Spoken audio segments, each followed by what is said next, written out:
হ্যাঁ আর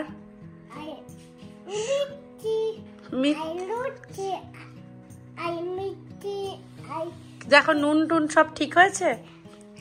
দেখে চেক করে দেখো তো ডালটা ভালো হয়েছে। তুমি দেখো ডালটা খেয়ে দেখো তো একটু 1 চামচ। না না এখন অত গরম নেই, তুমি খেয়ে দেখো না।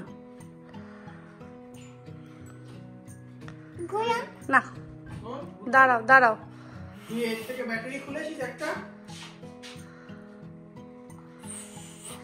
খাও খাও খাও।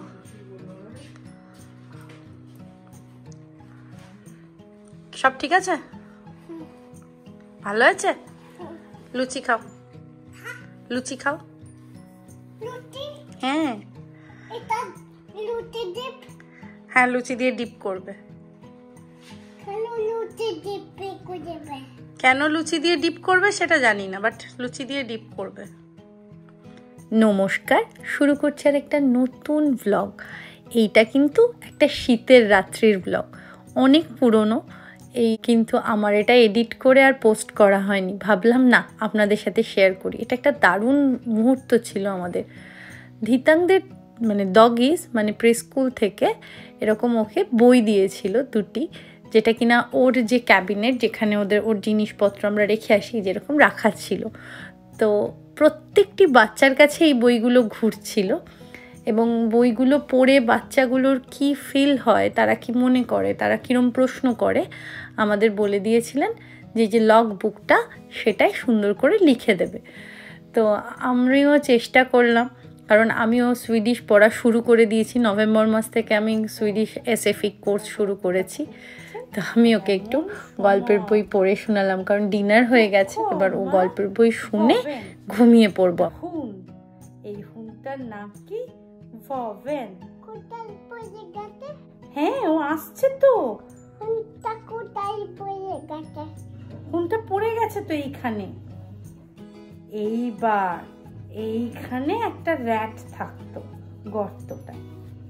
ভভেন উইল অলসো গ্র্যাব। ভভেনও এরকম করে এরকম করে গর্ত খুঁড়ছে, কারণ হুনরা গর্ত করে দিচ্ছে ওর নাকে। ফ্রাশ কারণ ওর লেগেছে, ব্যথা লেগেছে। ফ্রাশ সেই আর ফুলওয়ার তিল রাতেন সিল ওকে লাগাচ্ছে, ফ্রাশ ওকে বলছে সরি আমার ভুল হয়ে গেছে। এইবার কি করেছে না, Sen hämtar det snicks grejer। তারপরে ওরা কি করে, দম প্ল্যান্টেরার ও ফিক্সার। ওরা কি করলো, আবার প্ল্যান্ট করে দিল, যে গাছটাকে গর্তটায় ভরে দিল, পুঁতে দিল, আর এই ব্রিজটা বানিয়ে দিল। ঠিক আছে, এইবার সে সো ব্রদেডলি বলছে সব এবার ঠিক হয়ে গেল, সবাই খুশি হয়ে গেল। গাছ হয়েছে, পাখি এসছে, ক্যাট দুটো হ্যাপি, বউটাও এখানে বসে আছে, র্যাটটাও এখানে রয়েছে, তাই না? এখানে ব্রিজটার উপরে।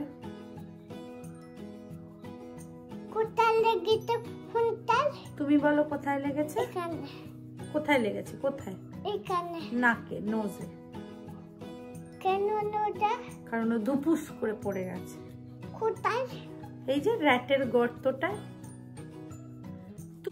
রাতের বেলা তো খেয়ে দিয়ে তারপরে ঘুমিয়ে পড়লাম, আমাদের তো খাওয়াও হয়ে গেছিলো ওকে গল্পের বই পড়িয়ে। পরের দিন সকালবেলা আমি আর দিতাং বেরিয়েছি। আমার সেদিন একটু ব্লাড টেস্ট ছিল আমার মনে আছে, তো করে তারপর আমরা বেরিয়েছিলাম বাসে করে ঘুরতে। তো শীতকালে, এটা শীতকাল বলে নয়, এটা সামারেও উইদাউট এনি রিজন আমাদের বাসে ঘুরতে হয়, কারণ দিতাং বাসে ঘুরতে খুব ভালোবাসে। ওর এটা একটা আনন্দ। ও সারাক্ষণ, এবং বাসের ফার্স্ট স্টপ থেকে লাস্ট স্টপ, লাস্ট স্টপ থেকে ফার্স্ট স্টপ, খুব আনন্দ পায় এটা ওর। একদম মানে জবে থেকে বাস বুঝতে শিখেছে।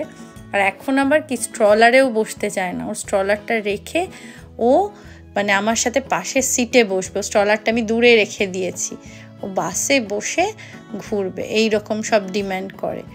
আর ওয়েদারটাও সেদিন এত সুন্দর ছিল, মানে একদম ঝলমলে ওয়েদার। জেনারেলি শীতের দিনে খুব একটা রোদ যে খুব দেখা দেয় তা নয়, অল্প রোদের দেখা মেলে। তো বরফ অনেক গলে গেছে, কিন্তু বেশ ঠান্ডা ছিল তখনও। আবার লেকটা তো জমেছিল, লেকটা পুরো গলেনি। ধিতাঙের সাথে যতটুকু সময় নিজেরা কাটাই, মানে মনে হয় সব থেকে সুন্দর মুহূর্ত জীবনের বোধহয় আমার এই সময়টা। এই মাদারহুডটা যে কি সাংঘাতিক সুন্দর, সত্যি মানে মা না হলে জানতামই না।